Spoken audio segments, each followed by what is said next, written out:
بہت سارے اللہ عز و جل کی صفات بہت ساری ایسی ہیں جن صفت سے اللہ عز و جل کو پکارا جائے تو کرم بہت ہوتا ہے، بہت ہوتا ہے۔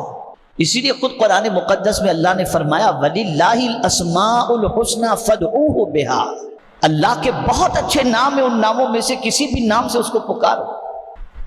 غزوہ خندق کے موقع پر رسول اعظم صلی اللہ تعالی علیہ وسلم جب جنگ چل رہی تھی اور نتیجہ نہیں نکل رہا تھا تو مولا علی کرم اللہ تعالی وجہہ الکریم فرماتے ہیں کہ میں نے رسول اعظم صلی اللہ علیہ وسلم کو سجدے میں دیکھا کہ جب جنگ شباب پر تھی حضور صلی اللہ علیہ وسلم سجدے میں تھے۔ میں پھر میدان کا چکر لگا کر آیا، پھر دیکھا تو حضور صلی اللہ علیہ وسلم سجدے میں تھے۔ کئی چکر میں نے لگائے اور جب پلٹ کر حضور کے پاس آتا صلی اللہ علیہ وسلم تو سرکار کو سجدے کے اندر پاتا، اور سجدے میں حضور کیا ورد کرتے، یا حی یا قیوم، یا حی یا قیوم۔ مولا علی کرم اللہ تعالی وجہ الکریم فرماتے ہیں کہ اس نام سے اللہ کو یاد کرنے کی برکت سے میں نے دیکھا کہ اللہ نے غزوہ خندق کے اندر مسلمانوں کو فتح عطا فرمایا۔ لفظ حی یہ بہت طاقتور چیز ہے، یہ اللہ عز و جل کی صفات میں سے وہ عظیم صفت ہے کہ اس صفت سے اگر اللہ عز و جل کو یاد کیا جائے تو اس کی کرم کی بارشیں بے شمار ہوگی۔ یعنی بندہ یہ تسلیم کر رہا ہے کہ مولا ہم سب مرنے والے ہیں لیکن تیری ذات ایسی ہے جس کو کبھی موت آنے والی ہے، تو ہمیشہ سے ہے اور ہمیشہ رہے۔ اسی لیے میں نے سرکار حضرت مفتی اعظم ہند علیہ رحمت و رضوان کو جو اعلیٰ حضرت عظیم البرکت امام عشق و محبت کے صاحبزادے تھے، کچھ زندگی کے لمحات ان کے ساتھ گزارنے کی اللہ نے مجھے سعادت عطا فرمائی، تو میں دیکھتا تھا کہ زیادہ تر ان کی زبان پر جو ورد رہتا تھا وہ یا حی یا قیوم برحمتک استغیث یہ پڑھا کرتے تھے، اور اس کا ورد اتنا مفید ہے کہ جس کی کوئی انتہا نہیں۔ حدیث مبارکہ میں بھی ہے اس کی فضیلت، اور بعض بزرگان دین تو فرماتے ہیں کہ یہ اسم اعظم ہے۔ اب تھوڑا سا اور آگے بڑھ کر میں لفظ حی کو سمجھاؤں تو رب کے بارے میں اٹیچمنٹ کا جو سلسلہ ہونا چاہیے وہ تھوڑا سا ہو۔ ہم ہر مرنے والے پر بھروسہ کرتے ہیں، آج اس نے وعدہ کر لیا، بھروسہ کر لیا، اور دوسرے اینگل سے بھی ہم اگر دیکھیں تو ہم کسی پر اتنا بھروسہ کر بیٹھتے ہیں کہ یار یہ میری مصیبت میں کام آئے گا، پریشانی میں کام آئے گا، تکلیف میں کام آئے گا، اور ہوتا یہ ہے کہ وہ بہرحال موت لکھی ہے تو وہ آ کر موت اس کو پکڑ لیتی ہے، وہ چلا جاتا ہے، اور پھر اس کے بعد ہمارے سارے بھروسے اور ساری امیدوں پر پانی پھر جاتا ہے۔ تو بھروسہ کس پر کرنا چاہیے؟ تو اب قرآن کہتا ہے وَتَوَكَّلْ عَلَى الْحَيِّ الَّذِي لَا يَمُوتُ، بھروسہ کر اس زندہ رہنے والے رب پر جس کو کبھی موت آنے والی ہے، اس پر بھروسہ کر۔ اسی لیے تقریباً انبیاء کرام علیہم الصلاۃ والتسلیم نے ہر جگہ پر قرآن مقدس میں اگر آپ دیکھیں تو جا بجا ان کی زبان سے نکلے ہوئے کلمات میں سے یہ ضرور ملے گا کہ ہم نے اپنے رب پر بھروسہ کیا، انی توکلت علی اللہ ربی و ربکم۔ اور ہمارا حال یہ ہے کہ ہمارا سب پر بھروسہ ہے، رب پر بھروسہ نہیں، ڈاماڈول ہو جاتے ہیں۔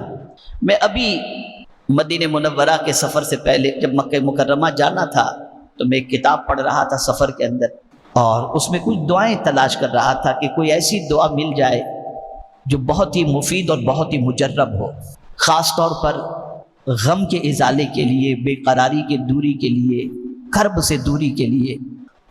اور کچھ غم اچھے بھی ہوتے ہیں، ایک تو غم انسان کو خود اپنا ہوتا ہے، ایک حضور کی امت کا غم ہوتا ہے، تو حضور کی امت کا غم بہت اچھا ہے، یہ بھی حضور کی سنت ہے، لیکن یہاں یہ غم کسی کو ہے ہی کہاں، سب کو اپنا ہی غم لگا پڑا ہے۔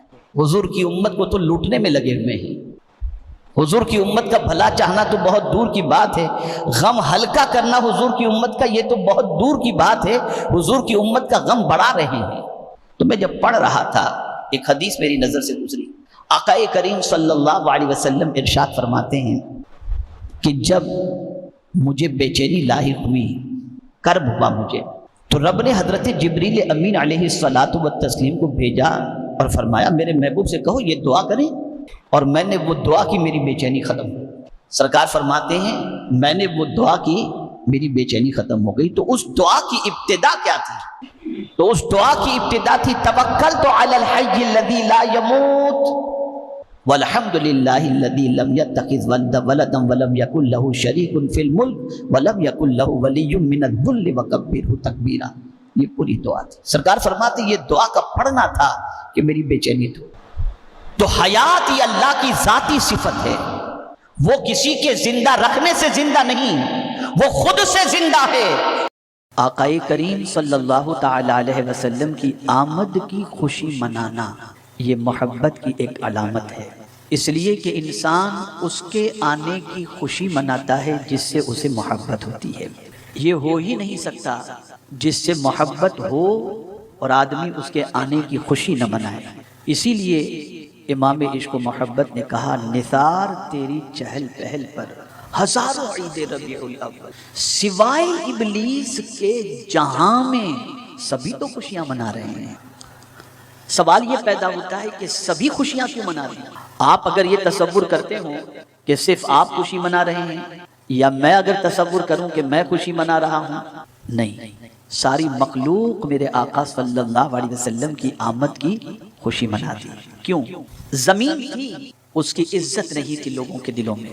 آسمان تھا، اس کا مقام لوگوں کے دلوں میں نہیں تھا. شجر و حجر تھے، اہمیت لوگوں کو نہیں معلوم تھی. چاند و سورج تھے، لیکن ان کی عظمتوں کا سکہ لوگوں کے دلوں میں بیٹھا ہوا نہیں تھا. ماں باپ تھے، لیکن ماں باپ کی عظمتیں لوگوں کے دلوں میں نہیں تھی. جتنی بھی مخلوق تھی، ساری مخلوق کے حوالے سے لوگ غفلت کے اتنے شکار تھے کہ جو قابل عزت چیز تھی اس کی عزت نہیں کرتے تھے. لیکن یا رسول اللہ آپ کی عظمتوں پر قربان، آپ کیا آئے، سب کو عزت نصیب ہو گئی. زمین کی عزت ہو رہی ہے، کوئی اکڑ کے نہیں چلتا، اس لیے کہ زمین کا مقام مصطفیٰ نے بتا دیا کہ زمین کا احترام کرو، کہ قرآن نے کہا والارض فرشناها فنعم الماہدون. اب اگر کوئی زمین پر سینہ تان کر چلتا ہے، اکڑ کے چلتا ہے، لوگ اسے اچھی نظر سے نہیں دیکھتے.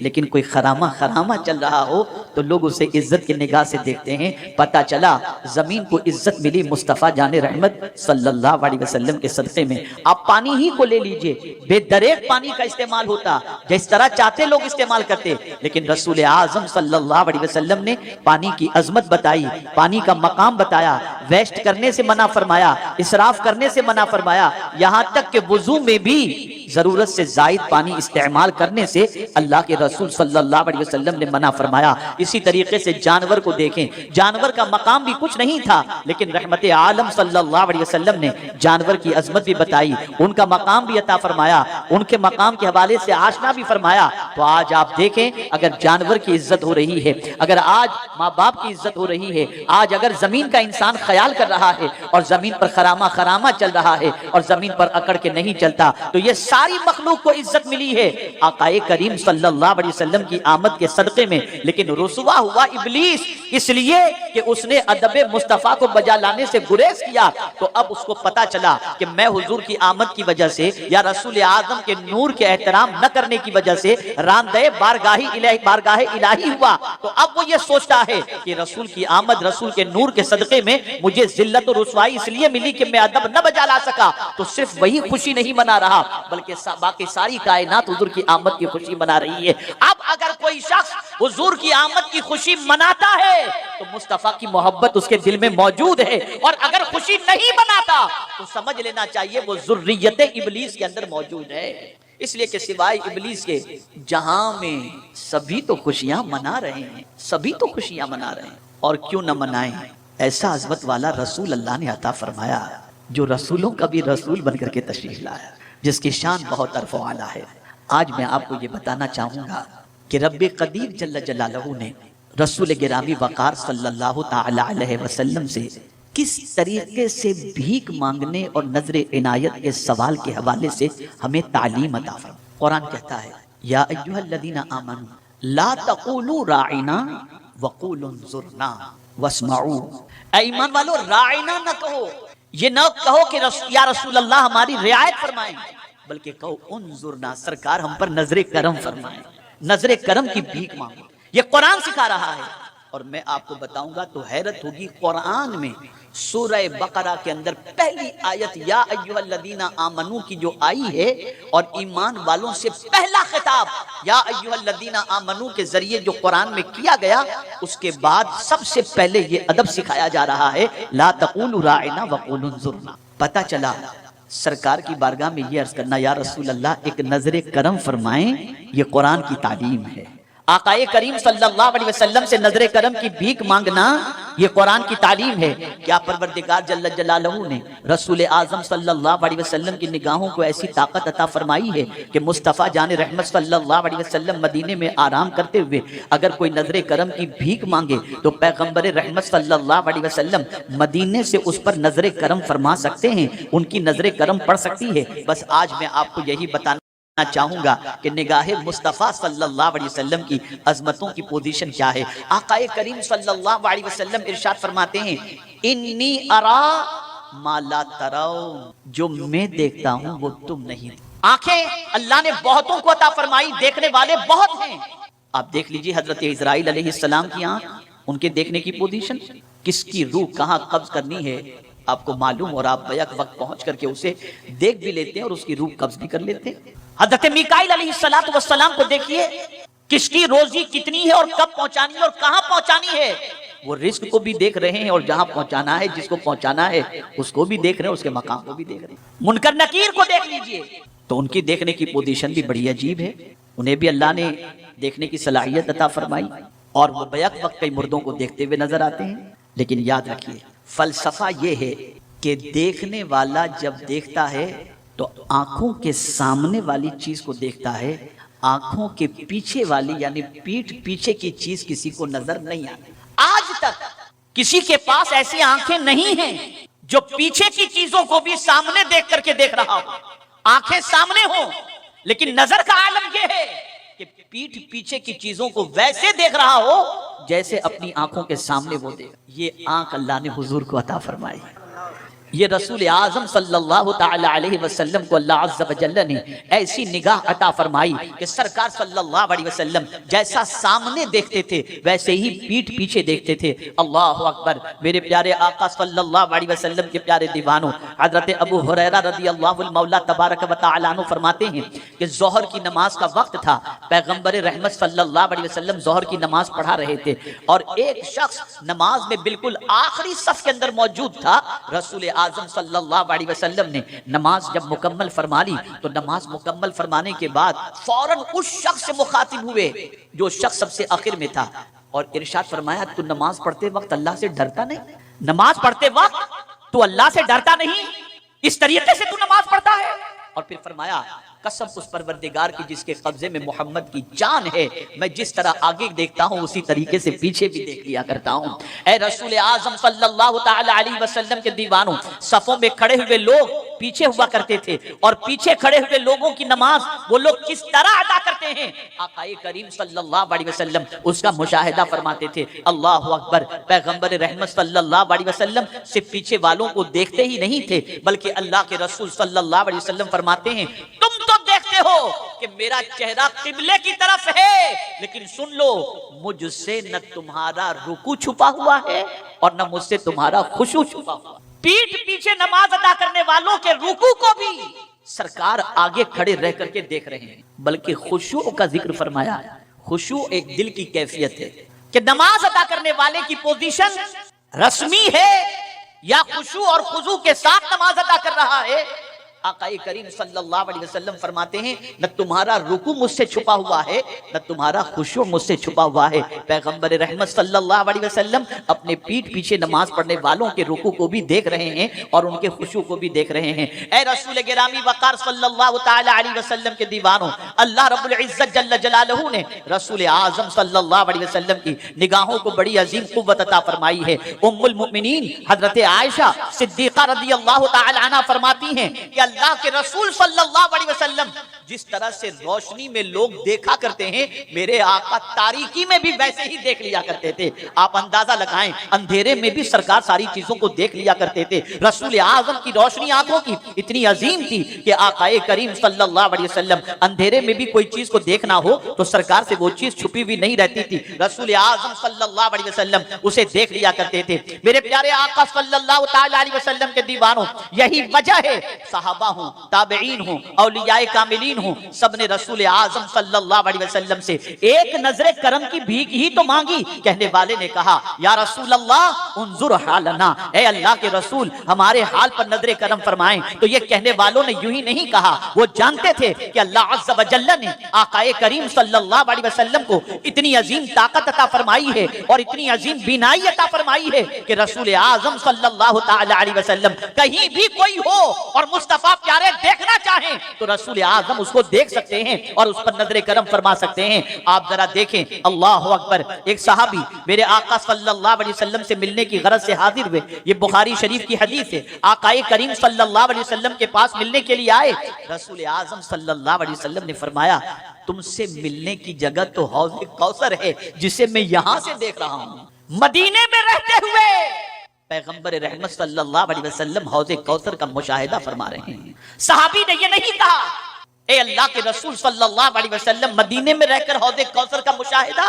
صحابی جانتے تھے کہ رسول اعظم کی نگاہوں میں اللہ نے وہ طاقت و قوت عطا فرمائی ہے کہ وہ ہر چیز کو اپنی آنکھوں سے دیکھ سکتے ہیں. بلکہ سن لو ساری دنیا کے حوالے سے, ساری دنیا کے حوالے سے صرف رسول اعظم ہی نہیں بلکہ رسول اعظم کے اولاد, رسول اعظم کے چہیتے, رسول اعظم کے عظیم قریبی اور تاجدار کائنات صلی اللہ تعالی علیہ وسلم کے عاشق صادق سیدنا غوث الثقلین رضی اللہ المولا تبارک و تعالی عنہ خود اپنی نظر کے بارے میں فرماتے ہیں نظر تو الی بلاد اللہ جمعا کخردلۃ علی حکم اتصالی, میں اللہ کے شہروں کو اس طرح دیکھتا ہوں جیسے ہاتھ کی ہتھیلی میں رائی کا دانا. تو جب غوث اعظم کی نظر کا یہ عالم ہے تو رسول اعظم کی نظر کا عالم کیا ہوگا.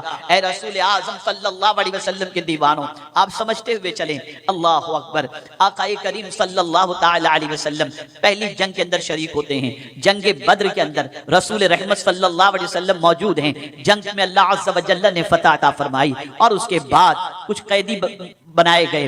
کفار و مشرکین میں سے کچھ قیدی بنائے گئے. ان قیدیوں کے اندر سرکار کے چچا حضرت عباس جو ابھی اسلام قبول نہیں کیے تھے, رسول اعظم صلی اللہ علیہ وسلم کے چچا بھی قیدی بنائے گئے اور ان کو مسجد نبوی شریف کے اندر رکھا گیا. اللہ اکبر. رات کو پروردگار جل جلالہ کے پیارے حبیب صلی اللہ علیہ وسلم کے چچا جو ابھی آغوش اسلام میں قدم نہیں رکھے تھے, اللہ اکبر, ان کے کرانے کی آواز سے رسول اعظم کو تکلیف پہنچی اور پیغمبر رحمت صلی اللہ علیہ وسلم نے رسی کو ڈھیلی کرنے کا حکم عطا فرمایا. اب آپ دیکھیں جب فدیے کی بات آئی, فدیہ دے کر کے آزاد کرو, فدیہ جو دے گا اسے آزاد کر دیا جائے گا.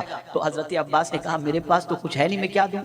اب نظر مصطفیٰ دے. جب مکے سے چلے تھے حضرت عباس تو بہت سارا سونا اپنی بیوی کو دیا تھا اور زمین میں دفن کر دیا تھا. زمین میں دفن, بیوی جانتی تھی, وہ جانتے. جب فدیے کی بات آئی اور انہوں نے کہا کہ فدیہ دینے کے لیے میرے پاس کچھ بھی نہیں, تو سرکار نے فرمایا چچا جو چچی کو سونا دیا آپ نے زمین میں دفن کرنے کے لیے اس کے بارے میں آپ کیا کہتے ہیں. کہا اس خبر کے بارے میں تو میں اتنا ہی کہوں گا, میرے اور اس کے علاوہ کسی کو خبر نہ تھی, لیکن جب تم بتا رہے ہو یہاں بیٹھ کر تمہیں اس چیز کی خبر ہو گئی تو یہ خبر بتانے والا کوئی اور نہیں ہو سکتا, اللہ کا نبی ہی ہو سکتا ہے. اور کلمہ پڑھا اور مسلمان ہو گئے. یہ نگاہ مصطفیٰ صلی اللہ آقا کریم صلی اللہ تعالی علیہ وسلم کی نگاہوں کا عالم. شعب ابی طالب کے اندر 3 سال تک صحابہ رسول اعظم کے چہیتے اور گھر والے وہاں پر محصور تھے. ایک معاہدہ خانہ کعبہ میں لکھ کر کے لٹکا دیا گیا تھا. رسول اعظم صلی اللہ علیہ وسلم شعب ابی طالب میں ہیں. اللہ اکبر. اس محاصرے کے ختم سے پہلے ارشاد فرماتے ہیں کہ دیکھو وہ وہاں پر جو خط لٹکا ہوا ہے نا اس کو دیمک نے کھا لیا ہے اور وہاں صرف اللہ کا نام باقی ہے. لوگوں نے کہا اچھا یہ یہاں سے نکلے نہیں, اور ان کی نظر اگر واقعی یہ بات سچی ہے تو یہ سچے رسول ہے. جا کر دیکھا تو ویسا ہی تھا جیسا مصطفیٰ جان رحمت صلی اللہ علیہ وسلم نے فرمایا تھا. اے رسول اعظم صلی اللہ تعالی علیہ وسلم کے دیوانوں, اللہ نے پیغمبر رحمت صلی اللہ علیہ وسلم کی نگاہوں کو بڑی عظیم طاقت عطا فرمائی ہے. رسول اعظم صلی اللہ علیہ وسلم زمین پر رہ کر آسمان کی خبر ہی نہیں دیتے, بلکہ آسمان پر نگاہیں بھی رسول اعظم کی ٹکی رہتی ہیں. اور دور کوئی کتنا ہی کیوں نہ ہو, مصطفیٰ جان رحمت صلی اللہ علیہ وسلم کے لیے کوئی قرب و بعد کی بات نہیں ہے. آقا سامنے والے کو بھی ویسے ہی دیکھتے ہیں جس طریقے سے دور والے کو بھی حضور دیکھتے ہیں. آپ ذرا اندازہ لگائیے جنگ موتا کے موقع پر کیا ہوا. اللہ اکبر. پیغمبر رحمت مدینے میں موجود ہیں, ملک شام سے قریب 1 مہینے کی مسافت کی دوری پر مدینے سے وہاں جنگ لڑی جا رہی ہے. اللہ کے رسول صحابہ کے ساتھ بیٹھے ہوئے ہیں. اللہ اللہ. رسول اعظم بیٹھے بیٹھے فرماتے ہیں اب علم زید کے ہاتھ میں, زید شہید ہو گئے. اب علم جعفر کے ہاتھ میں, جعفر بھی شہید ہو گئے. یہ کہتے ہوئے سرکار صلی اللہ علیہ وسلم کی آنکھوں سے آنسو نکل گئے اور پھر سرکار صلی اللہ علیہ وسلم مسکرانے لگے. فرماتے ہیں اب علم خالد بن ولید کے ہاتھ میں, سیف من سیوف اللہ کے ہاتھ میں اللہ نے فتح عطا فرما دی. جنگ کہاں ہو رہی ہے اور مدینے میں بیٹھ کر مصطفیٰ جان رحمت اس کی خبر دے رہے ہیں. اے رسول اعظم صلی اللہ تعالی علیہ وسلم کے دیوانوں, میرے امام عشق و محبت نے یوں ہی نہیں کہا ہے جس طرف اٹھ گئی دم میں دم آ گیا, اس نگاہ عنایت پہ لاکھوں سلام. اللہ نے حضور صلی اللہ علیہ وسلم کو یہ نگاہ عطا فرمائی ہے, یہ طاقت و توانائی عطا فرمائی ہے کہ مدینے میں رہتے ہوئے جہاں جو کچھ دیکھنا چاہیں اللہ نے حضور کو یہ طاقت عطا فرمائی ہے کہ حضور صلی اللہ علیہ وسلم اسے دیکھ سکے. بلکہ میرے آقا صلی اللہ علیہ وسلم نے ارشاد فرمایا میں مومنوں کی جان سے بھی زیادہ قریب ہوں, اور اگر یقین نہ آتا ہو تو پڑھ لو النبی اولیٰ بالمؤمنین من انفسہم.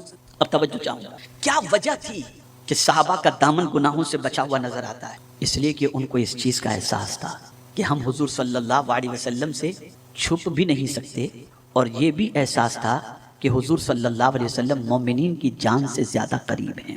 میرے پیارے آقا صلی اللہ علیہ وسلم کے پیارے دیوانوں, جب یہ احساس ان کے اندر تھا تو اس احساس کی بنیاد پر وہ ہمیشہ اپنے دامن کو گناہوں سے بچائے رکھتے, اور آج یہ احساس ختم ہو چکا. اور یہی وجہ ہے کہ مصیبت میں صحابہ ہمیشہ حضور کو یاد کیا کرتے تھے اور مصطفیٰ جان رحمت صلی اللہ علیہ وسلم دستگیری کیا کرتے تھے. حضرت راجس کے بارے میں معلوم ہے آپ کو, اللہ اکبر.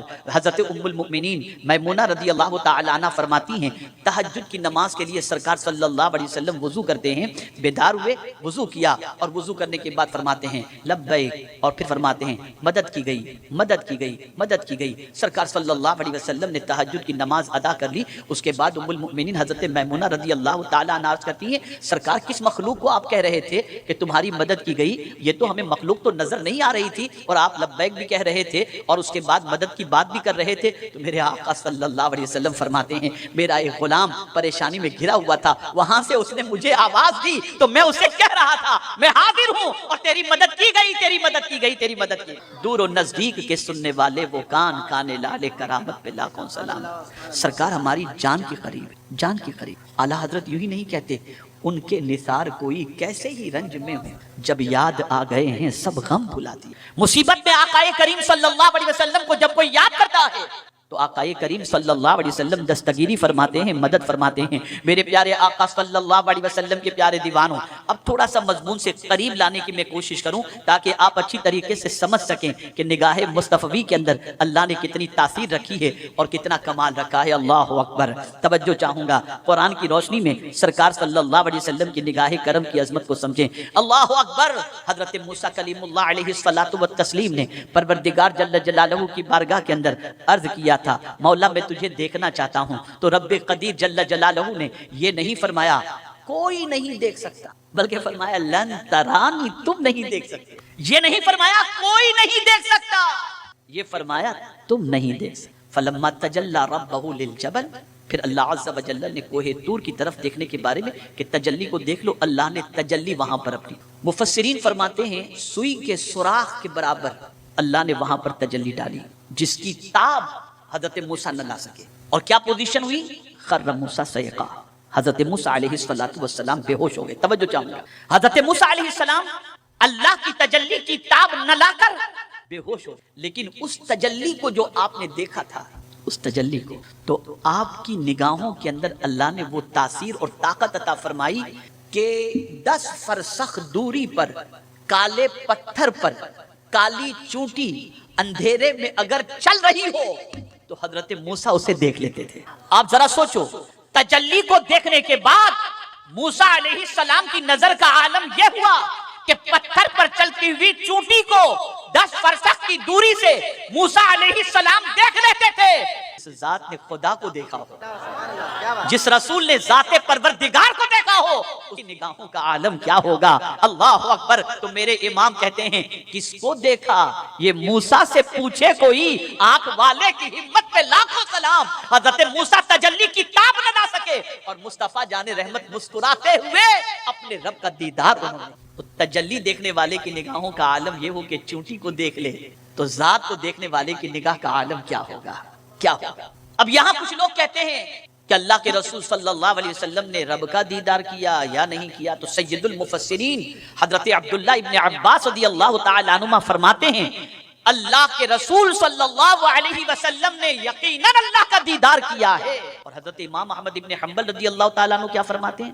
ارشاد فرماتے ہیں، کسی نے پوچھا تو اس طریقے سے انہوں نے کہا، حضرت امام احمد ابن حنبل رضی اللہ تعالیٰ عنہ نے سرکار نے رب کو دیکھا، رب کو دیکھا، رب کو دیکھا، اس طریقے سے انہوں نے فرمایا کہ ان کی سانس اس وقت تک وہ کہتے رہے جب تک کہ سانس ٹوٹی نہیں، اس وقت تک وہ کہتے رہے۔